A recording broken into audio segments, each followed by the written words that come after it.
The Naughty Monkey. It was a quiet afternoon in the jungle.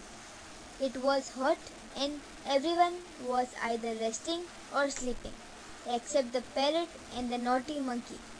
The mouse slept on a mat, the owl dozed on a branch, the parrot was painting a picture, the naughty monkey was swinging from branch to branch. Suddenly, there was a big sequel. The owl nearly fell off the branch. The parrot's painting got spoiled. All this happened because the naughty monkey had rolled up the mouse inside the mat and sat on it. The mouse squealed. All the animals started scolding the naughty monkey.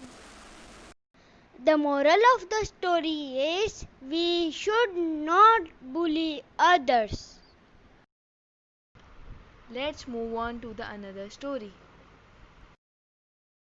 Story number 2. Be brave.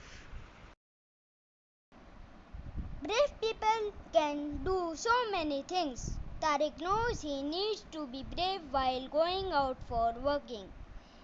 He needs to be brave while visiting a dentist for the treatment of his teeth. He must be brave while he makes and accepts his mistake. He has to stay brave when he crosses the road. He must be brave while entering a dark room. He has to be brave while making new friends. He also needs to be brave when he learns to do new things. The moral of the story is we should be brave